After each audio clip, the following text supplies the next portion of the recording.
So hi hello welcome back to our channel. So ఈ రోజు ఏం జరిగింది అంటే, ముందైతే మనము ఎలిమినేషన్ గురించి మాట్లాడుకుందాము. అండ్ ఎలిమినేషన్ ఎవరయ్యారు అని చెప్తాను. ముందు ప్రసన్న అండ్ శ్వేత శెట్టి కదా. ముందు శ్వేత శెట్టి అని తర్వాత ప్రసన్న అండ్ శ్వేత శెట్టి ఇద్దరు అయితే ఎలిమినేట్ అయ్యారు. అసలు ఎలిమినేట్ అయ్యారు అని మీకు చెప్తున్నాను కదా, దేని వల్ల అయ్యారు, రీజన్ ఏంటి అని కూడా మనం ఈరోజు మాట్లాడుకుందాము. అండ్ అలాగే ఈరోజు గేమ్ ఏంటి, మినీ గేమ్ ఏంటి, అండ్ షోకి ఈరోజు గెస్ట్ కూడా వచ్చారు. మరి ఆ గెస్ట్ ఎవరు అనేది కూడా మనం ఈరోజు అన్ని డిస్కస్ చేసుకుందాము. అండ్ ఇంకా అగ్ని పరీక్ష దగ్గర పడే కొద్దీ కంటెస్టెంట్స్ కూడా చాలా అలర్ట్ అవుతున్నారు. జడ్జెస్ కూడా కంటెస్టెంట్స్ని కరెక్ట్గా తీర్చిదిద్దడానికి అయితే బాగా ట్రై చేస్తున్నారు అని అనిపించింది. సో ఇవాళ గేమ్ మినీ పరీక్ష ఫస్ట్ మనము స్టార్టింగ్ నుంచి చూసుకుంటే ఈరోజు షోకి గెస్ట్ వచ్చారు. డైరెక్టర్ తేజ, జయ మూవీ డైరెక్టర్ ఉన్నారు కదా, ఆయన డైరెక్టర్ తేజ గారు వచ్చారు. సో ఆయన గెస్ట్గా వచ్చారు. గెస్ట్గా వచ్చి కాసేపు ఉన్నారు. ఐ మీన్ లైక్ ఒక గేమ్లో తేజ గారు అయితే వచ్చారు. సో ఆయన షోలో కాసేపు ఉన్నారు, ఉండి కంటెస్టెంట్స్ అందరికీ ఆల్ ది బెస్ట్ చెప్పేసి ఇంకా ఆయన అయితే వెళ్ళిపోయారు. ఆయన వెళ్ళిపోయిన తర్వాత గేమ్ స్టార్ట్ అయింది. సో నిన్నటి రోజు ఎవరెవరైతే ఐ మీన్ బ్యాచ్ వైజ్గా ఉన్నారు, ఐ మీన్ టీమ్గా ఉన్నారు, 2 మెంబర్స్ నిన్న టీమ్గా ఉన్నారు కదా. సో వాళ్ళలో ఎవరైనా షఫిల్ చేసుకుంటారా, మరి మీరు అదే టీంతో కొనసాగించుకుంటారా అని ఛాన్స్ వచ్చేసి ఇచ్చారు. సో ఛాన్స్ ఇచ్చినప్పుడు Shakib and Shweta, Shreya and ఈ అమ్మాయి పేరు దమ్ము శ్రీజ. సో వీళ్ళైతే వచ్చి నిలబడ్డారు. సో దమ్ము శ్రీజ వచ్చేసి తను కల్కిని తీసుకుంది. నిన్న కల్కి ఏ టీంలోకి లేదు కాబట్టి కల్కిని తీసుకుంది. సో ఈరోజు అంటే అక్కడ ఒకటి ఐ మీన్ కత్తెర పెట్టారు. కత్తెర పెట్టి ఆ కత్తెరని ఎవరైతే ఫస్ట్ పట్టుకుంటారో వాళ్ళకి ఛాన్స్ అన్నట్టు తీసుకునే ఛాన్స్ కట్ చేసుకోవాలి. సో అలా ఫస్ట్ దమ్ము శ్రీజ కత్తెరని పట్టుకొని కల్కిని చూస్ చేసుకుంది. ఎందుకు అంటే నేను ఆల్రెడీ ఇక్కడ ఉన్న కంటెస్టెంట్స్ అందరితో ఆడాను. సో మిగతా వాళ్ళతో అంటే ఈరోజు ఇప్పుడు నేను కల్కితో కూడా ఆడి తన గురించి కూడా తెలుసుకోవాలనుకుంటున్నాను అన్న ఉద్దేశం అయితే రీజన్ అయితే. సో దాని తర్వాత వచ్చేసి నెక్స్ట్ ఛాన్స్ ఎవరికి వచ్చింది అని షాకీబ్ వచ్చింది. షాకీబ్ మళ్ళీ కట్ చేసి ప్రియాతోనే అటాచ్ చేస్తున్నారు. మళ్ళీ ప్రియాతోనే అటాచ్ చేసుకున్నారు. సో ఎందుకంటే ప్రియాకే ఆడాలని లేదు షాకీబ్తో, కానీ షాకీబ్కి ప్రియాతోనే ఆడాలని ఉందని చెప్పారు. అవును. దాని తర్వాత వచ్చేసి శ్వేత తర్వాత ఈయన హరిత హరీష్ శ్రేయ ఉన్నారు. సో ఫైనల్ గా శ్వేతకి హరిత ఉన్ను శ్రేయ ఛాన్స్లో ఉండే. సో తను వచ్చేసి శ్వేతకి ఇప్పుడు కత్తెర దొరికింది కాబట్టి తను ఏం చెప్పిందంటే నేను హరీష్తోనే కంటిన్యూ అవుతా, ఎందుకంటే కొంచెం ఎందుకు వద్దన్నది శ్రేయాని అంటే మేమిద్దరం హైపర్ అని చెప్పింది తను. సో శ్వేత వచ్చేసి హరీష్ను చూస్ చేసుకుంది. శ్రేయాని ఎందుకు వద్దనని అంటే వాళ్ళిద్దరు హైపర్ అన్న ఒక పాయింట్ తీసుకొచ్చింది తను. శ్వేత తర్వాత శ్రేయ ఇద్దరు హైపర్ అన్న పాయింట్ పైన సో శ్రేయాని తీసుకోకుండా ఇంకా ఆప్షన్ ఏం లేదు కాబట్టి హరీష్ను ఒక్కడిని ఉన్నాడు కాబట్టి ఇంకా హరీష్ని అయితే తీసుకున్నాడు ఈరోజు గేమ్. సో గేమ్ స్టార్ట్ అయింది. గేమ్ వచ్చేసి శాక్ బ్యాగ్స్. సో అక్కడ కొన్ని శాక్ బ్యాగ్స్ అయితే ఇచ్చారు వాళ్ళకి. ఇచ్చేసి ఫస్ట్ చెప్పారు ఒక్కొక్క టీం నుంచి ఒక కంటెస్టెంట్స్ వచ్చిన తర్వాత అక్కడ నిలబడ్డ తర్వాత తిను శ్రీముఖి ఏం చెప్పిందనంటే ఎవరి దగ్గర ఎక్కువ శాక్ బ్యాగ్స్ ఉంటే వాళ్ళకి అది హెల్ప్ అవుతుంది అని చెప్పారు. చెప్తే దానికి నవదీప్ కట్ చేస్తూ కొంచెం తెలివిగా అంటే ఎవరు ఇలాంటి డెసిషన్ తీసుకుంటారో తెలుసుకుందామని చెప్పి ఎక్కువ అయితే ఎక్కువ తీసుకుంటే ఎక్కువ బరువు, సో డెసిషన్ మీద అని చెప్పి వాళ్ళని కొంచెం కన్ఫ్యూజ్ చేశారు. సో ఈ కన్ఫ్యూజన్లో కూడా కొంచెం అందరూ బాగానే అలర్ట్గానే ఉన్నారు. అందరూ మ్యాక్సిమం అంటే శాక్ బ్యాగ్స్ మ్యాక్సిమం తీసుకోవడానికి ట్రై చేశారు. ఎవరు మినిమం దగ్గర ఆగిపోలేదు. సో ఇందులో డీమన్ పవన్ వచ్చేసి ఇంకా శాక్ బ్యాగ్ పైన ఫస్ట్ వెళ్ళిపోయి పడిపోయాడు. ఇంకా తన కింద నుంచి అందరు లాగారు. తన దగ్గర ఎక్కువ ఉన్నాయి. సో లాగారు తన దగ్గరికి వెళ్ళుకొని. తర్వాత హరీష్తో కూడా కొంచెం తగ్వార్ అయిపోయింది. ఐ మీన్ శాక్ బ్యాగ్ కోసం ఎవరు శ్రీజకి హరీషకి అయింది. తర్వాత శ్రీజ కూడా హరీష్ దగ్గర నుంచి కొన్ని తీసేసుకుంది. తర్వాత పవన్ వచ్చేసి తిని మర్యాద మనీష్తో ఐ మీన్ కొంచెం శాక్ బ్యాగ్స్ కోసం పోటీ పడ్డారు. సో ఫైనల్గా అయితే బెల్ మోగేసింది, ఇంకా ఆపేసారు. ఆపేసిన తర్వాత శాక్ బ్యాగ్ గేమ్ స్టార్ట్ అయింది. సో సాక్ బ్యాగ్ గేమ్ అయితే స్టార్ట్ అయిపోయింది. సాక్ బ్యాగ్ గేమ్లో ఏంటంటే కొన్ని ప్రాపర్టీస్ తెచ్చారు. ప్రాపర్టీస్లో మన ఐ మీన్ లైక్ ఎవరైతే జోడీగా ఉంటారో వాళ్ళలో ఒకరు ఆ ప్రాప్ పైన పడుకోవాలి, ఇంకొకరు వచ్చేసి ఆ సైడ్స్కి హోల్స్ ఉంటాయి, ఆ హోల్స్లో వెయ్యాలి. చేత్తోని ఐ మీన్ కొన్ని లైన్స్ వేశారు, లైన్ దాటి లైన్ దాటి ఎవరు వేయకూడదు. సో ఇలా అయితే పోటీ జరిగింది. ఆ పోటీ చాలా బాగా జరిగింది. తర్వాత కొన్ని శాక్ బ్యాగ్స్ ఎప్పుడైతే ఆ ప్లాట్ఫామ్ పైన పడతాయో ఎవరి దగ్గర అయిపోతే వాళ్ళు వెళ్ళి తెచ్చుకోవచ్చు అని కూడా తెచ్చుకోవచ్చు. సో ఇలా కొన్ని కలెక్షన్స్ అయితే జరిగాయి, అటు ఇటు షఫల్ అయితే అయిపోయాయి. సో లాస్ట్కి వచ్చేసి డీమన్ అయితే ఎవరు ఎన్ని శాక్ బ్యాగ్స్ వేశారు అని కౌంటింగ్ ఇంకా. సో ఈ కౌంటింగ్లో డీమన్ పవన్ తర్వాత 26, డీమన్ పవన్ మనీష్ కూడా 26. సో ఇద్దరికి టై అయింది. Tie break challenge. ఇంకా నెక్స్ట్ వచ్చేసి టై బ్రేక్ ఛాలెంజ్ వీళ్ళిద్దరికి. సో డీమన్ పవన్కి తర్వాత మర్యాద మనీష్. సో వీళ్ళిద్దరి దగ్గర ఎల్లో కార్డ్స్ ఉన్నాయి. డీమన్ పవన్ టీంలో వచ్చేసి పవన్ కళ్యాణ్ ఉన్నాడు సోల్జర్, తన దగ్గర ఎల్లో కార్డ్ లేదు. సో తినకి స్కోప్ ఎక్కువ ఇవ్వాలని చెప్పేసి తినే 2 సార్లు పోటీకి వచ్చాడు. ఇప్పుడు కూడా తినే పోటీకి వచ్చాడు. దాని తర్వాత మర్యాద మనీష్ టీంలో వచ్చేసి ప్రియా ఉంది కాబట్టి దివ్య ఉంది.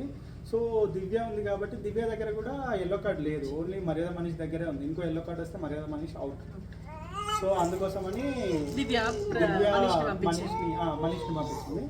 సో ఫస్ట్ శ్రీముఖి రెడీ అనగానే ఇద్దరు వేశారు. ఐ మీన్ ఇద్దరికి శాక్ బ్యాగ్ ఇచ్చేసి ఒక బిన్ ఉంటుంది, ఆ బిన్లో ఎవరైతే ఫస్ట్ వేస్తారో వాళ్ళు విన్ అని చెప్పేసింది. సో ఇద్దరు ఫస్ట్ రౌండ్ ట్రై చేశారు, రాలేదు. తర్వాత ఇద్దరు పరిగెత్తుకొని వెళ్ళి వచ్చి ఫస్ట్ డిమాండ్ పవన్ వేశాడు, పర్లేదు. తర్వాత మర్యాద మనీష్ వేశాడు, అందులో పడిపోయింది బిన్, సెకండ్ టైంకి పడిపోయింది. సో మర్యాద మనీష్ విన్. సో ఈ బిన్లో వేసే ముందు అభిజిత్ అయితే ఒక వర్డ్ చెప్పాడు, మీలో ఎవరైతే ఆ బిన్లో శాక్ బ్యాగ్ వేస్తారో వాళ్ళ దగ్గర నుంచి ఎల్లో కార్డ్ నేను తీసుకుంటాను. So they are without yellow card అని చెప్పి చెప్పాడు. సో మర్యాద మనీష్ దగ్గర నుంచి ఎల్లో కార్డ్ తీసుకోవడంతో తను డేంజర్ జోన్ నుంచి పక్కకి జరిగాడు. సో ఓట్ అప్పీల్కి వచ్చేసరికి ఇంకా ఓట్ అప్పీల్ తనని అడిగితే, సో నాకు ఇన్ని ఛాన్సులు ఇచ్చింది దివ్య, సో నా టీం విన్ అయింది కాబట్టి నేను దివ్యకే ఓట్ అప్పీల్ చేసుకునే దానికి ఒక ఛాన్స్ ఇద్దామని అనుకుంటున్నాను నా సైడ్ నుంచి అన్నట్టు తను చెప్పాడు. సో దివ్య ఓట్ అప్పీల్ చేసింది. దాని తర్వాత వచ్చేసి best performer of the day ఎవరు లేరు ఈరోజు. Worst performer of the day వచ్చేసి శ్వేతకి ఇచ్చారు. సో శ్వేత దగ్గర ఆల్రెడీ ఎల్లో కార్డ్ ఉండేసరికి first elimination Shweta is eliminated. So first elimination అయ్యేసరికి శ్వేత ఇంకా హౌస్ నుంచి బయటకు వెళ్ళిపోయింది. దాని తర్వాత మర్యాద మనీష్ దగ్గర నుంచి తీసుకున్న ఎల్లో కార్డ్ని మాధవ్ అని చెప్పింది, ఇది మా దగ్గర ఉంచుకోలేము, వేరే వాళ్ళకి స్వాప్ చేయాల్సి వస్తుంది అని చెప్పింది. సో ఈ వర్డ్తో అక్కడ ఉన్న వాళ్ళందరిలో టెన్షన్ వచ్చేసింది. యాక్చువల్గా ఎల్లో కార్డ్ ఎవరిదో వాళ్ళకి. అయితే నిన్నటి ఆట కావచ్చు, ఇంకా తర్వాత ఇంతకు ముందు ఆడిన ఆటలలో కొంచెం అంటే వీక్ అని కాదు కానీ పర్ఫార్మెన్స్ లేదు ఆటల్లో. సో అలాంటి వాళ్ళని జడ్జ్ చేసుకుంటే వీళ్ళు మన ప్రసన్నాని చూస్ చేసుకున్నారు. సో ప్రసన్న కూడా కొంచెం ఎమోషనల్ అయిపోయి అయితే ప్రసన్నాని ఎక్కువ ఎంకరేజ్ చేసింది ఎవరంటే నవదీప్ అని చెప్పాడు. ఎక్కువగా ఎంకరేజ్ చేసింది నవదీప్. సో తను కూడా కొంచెం ఎమోషనల్ అయ్యాడు. అయితే తను ఏం చెప్పాడనంటే, this is not cup of your tea. So అంటే నీకు ఈ ప్లాట్ఫామ్ కాదు, ఈ ప్లాట్ఫామ్ అయినా అది ఇప్పుడు కాదు నీకు, సో అని చెప్పాడు. దానికి ప్రసన్న కూడా అగ్రీ చేశాడు. ఒక మంచి పాజిటివ్ వేలో ఆయన బయటికి పంపించడానికి అక్కడ ఉన్న వాళ్ళందరూ ట్రై చేస్తారు.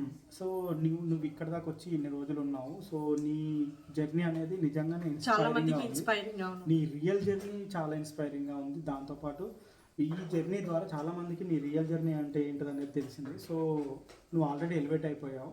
కాకపోతే నీకు బిగ్ బాస్ హౌస్ అనేది ఇప్పుడు సెట్ కాదు అని చెప్పి చెప్పాడు. సో అది ప్రసన్న నేను కూడా కూడా యాక్సెప్ట్ యాక్సెప్ట్ చేసి చేస్తున్నాను. నేను ఇక్కడ వరకు రావడమే నాకు చాలా గొప్ప, అంటే నా లైఫ్ చాలా గొప్ప. అలా అని కాదు కానీ ఈ ప్లాట్ఫామ్ అనేది చాలా గొప్ప. సో ఇక్కడికి వచ్చి నేను ఇంకేదైనా నిరూపించుకుందాం అనుకున్నాను. హౌస్లోకి వెళ్తామని ట్రై చేశాను కానీ మేబీ మీరు అన్నది కరెక్ట్, నాకు ఇంకా కొద్దిగా టైం కావాలి ఈ ప్లాట్ఫామ్ పైనకి రావడానికి అన్నట్టు తను చెప్పాడు. అండ్ బయట కూడా నా లైఫ్ నాకు ఉంది, అంటే లైక్ నేను కూడా వెళ్ళి అంటే బయట కూడా నేను సర్వైవ్ అవ్వగలుగుతాను, అంటే ఇది కూడా ఒక పాజిటివ్ వేలో తీసుకొని, సో ప్రసన్న కూడా ఇది ఒక పాజిటివ్ వేలో తీసుకొని తను కూడా అంటే ఎలిమినేషన్ అయినా కానీ తను కొంచెం పాజిటివ్ అయితే ఇంట్లో నుంచి ఇంకా బయటికి వెళ్ళిపోవడం జరిగింది. అండ్ అక్కడ ఉన్న కంటెస్టెంట్స్ అందరూ కూడా చాలా ఎమోషనల్ అయిపోయారు ప్రసన్న ఎలిమినేషన్ పైన. అండ్ జడ్జెస్ కూడా చాలా ఎమోషనల్ అయిపోయారు. శ్రీముఖి అయితే ఇంకా చాలా తనైతే వెయిట్ చేస్తుంది ప్రసన్న ఏం మాట్లాడతాడో చూద్దామని. సో ఫైనల్గా అయితే ప్రసన్న అండ్ ప్రియా శెట్టి ఇద్దరు అయితే ఎలిమినేట్ అయిపోయారు. So rest 13 contestants are remaining. ఇంకా ఎవరు అందులో 5 మెంబర్స్ అయితే సెలెక్ట్ చేస్తారు. సెలెక్ట్ అయిన 5 మెంబర్స్ మాత్రమే బిగ్ బాస్ హౌస్లోకి అయితే వెళ్తారు. ఇక్కడ ఇంకో విషయం మాట్లాడుకునేది ఏంటంటే ప్రసన్న వచ్చేసి నాగాకి సారీ చెప్పాడు. యాక్చువల్గా డమ్మని ఇచ్చాడు, ఎందుకంటే అక్కడ నాకు ఇంకా వేరే ఆప్షన్ లేక ఇచ్చాను తప్ప అసలు నాకు ఇవ్వాలని లేదు నీకు అని చెప్పాడు. అయితే దానికి నాగా ఏం చెప్పాడు, మేము బయట అంటే హౌస్ లో కూడా రూమ్ బయట ఎక్కువ మాట్లాడుకోలేదు, సో దానివల్ల నాకు అయ్యినట్టుంది, లేదంటే తను ఇప్పుడే నాతో మింగిల్ అవుతున్నాడు సో అని చెప్పేసి ఇద్దరు ఏడ్చారు. యాక్చువల్గా నాగా ప్రసన్న ఇద్దరు ఏడ్చారు. ప్రసన్న బాగా ఎమోషనల్ అయ్యారు. యాక్చువల్గా మనం ఇదివరకు మాట్లాడుకున్న దాని ప్రకారం తను కొంచెం లైక్ సున్నిత మనస్కుడు అని చెప్పడానికి ఇక్కడ ఒక ఎగ్జాంపుల్. యాక్చువల్గా తను బాగానే భావోద్వేగానికి లోనైతే అయ్యాడు. సో తను ఏం చెప్పాడనంటే ఇంకా నెక్స్ట్ మీరు నా నుంచి వండర్స్ చూస్తారు, ఇక్కడ కాదు నేను అనుకునే ప్లాట్ఫామ్లో వండర్స్ చూస్తారు, నేను దానికోసం ట్రై చేస్తానని చెప్పాడు. ఆ వర్డ్ నిజంగా అందరినీ నించొని చప్పట్లు కొట్టేలా చేసింది నిజంగా. అలాంటి అంటే ఆ మనిషి అసలు ఆగాలన్న ఉద్దేశంతో లేని మనిషి ఆయన. సో అవును కరెక్టే. సో ఆయనకి సూటబుల్ ప్లాట్ఫామ్లో ఆయన ఇంకా గొప్పగా ఎదగాలని మనం కూడా ఆశిద్దాం. So coming to Priya Shetty, తను లైక్ ఎలిమినేట్ అయినప్పటికీ శ్వేతా శెట్టి ఎలిమినేట్ అయినప్పటికీ అంటే నెక్స్ట్ డే కాకుండా మరునాడు వాళ్ళ అమ్మగారు కూడా చనిపోయారంట. కానీ తను స్టేజ్ మీద మాట్లాడిన మాట ఏంటి అని అంటే, నేను మా అమ్మని బిగ్ బాస్ హౌస్లోకి తీసుకురావాలనుకున్నాను ఇఫ్ ఇన్ కేస్ నేను బిగ్ బాస్ హౌస్లోకి వెళ్తే అని. తను కూడా చాలా ఎమోషనల్ అయిపోయింది. అండ్ తను ముందు ఆడిషన్లోనే చెప్పింది కదా, మనకి అందరికీ తెలుసు, my mother is on dead bed అని చెప్పి. అండ్ అంటే ఈ ఎపిసోడ్ షూట్ అయిపోయిన 2 డేస్కు ఏమో వాళ్ళ అమ్మగారు కూడా ఇంకా లేరు. సో మేబీ ప్రియా శెట్టి శ్వేతా శెట్టి డిస్టర్బెన్స్లోనే ఉండి గేమ్ ఆడలేదేమో నేను అనుకుంటున్నాను. మీరేమనుకుంటున్నారు? అది కూడా ఒక కారణం అయ్యి ఉండొచ్చు, ఎందుకంటే అలాంటి సిచ్యువేషన్ అనేది ఆ సిచ్యువేషన్ ఉండి ఇక్కడి వరకు వచ్చి తను ఆడాలంటే తన మైండ్లో అంతా వాళ్ళ అమ్మగారే ఉందేమో నేను అనుకుంటున్నాను. సో ఎలిమినేట్ అయితే అయ్యింది. ఆ తర్వాత ఇంకా తనకి కూడా కొంచెం ఇలా జరిగింది. ఇంకా అవన్నీ అయితే జడ్జెస్కి అవసరం లేదు కదా, అంటే వాళ్ళ పర్సనల్ లైఫ్ గురించి వాళ్ళు ఆలోచించకుండా వాళ్ళ డెసిషన్ అయితే వాళ్ళు తీసుకున్నారు. సో చూద్దాం ఇంకా బిగ్ బాస్ హౌస్లోకి ఎవరు వస్తారనేది కదా. పర్సనల్ లైఫ్ గురించి మ్యాటర్ ఎందుకు వచ్చింది, అసలు పర్సనల్ లైఫ్తో సంబంధం లేదు, ఇది ఆట. సో దాన్ని ఆటలాగానే చూడాలి. సో వాళ్ళు అక్కడికి వచ్చింది ఆడడానికి, సో ఆట ప్రకారం ఇచ్చారు. పర్సనల్ లైఫ్ గురించి అసలు ఎంత ఆటలు. సో ఇదండి ఇవాళ జరిగిన ఎపిసోడ్ అయితే. మరి ఎపిసోడ్ చూడని వాళ్ళు ఎపిసోడ్ చూసాక లైక్ చేయండి, అంటే మన వీడియో చూసాక లైక్ చేయండి. అండ్ ఆల్రెడీ చూసిన వాళ్ళు కూడా లైక్ చేయండి, కమెంట్ చేయండి. సో మీకు మా వీడియోస్ నచ్చితే ఖచ్చితంగా లైక్ చేసి షేర్ చేసి సబ్స్క్రైబ్ చేసుకోవడం మాత్రం మర్చిపోతుంది. Thanks for watching. See you in the next video.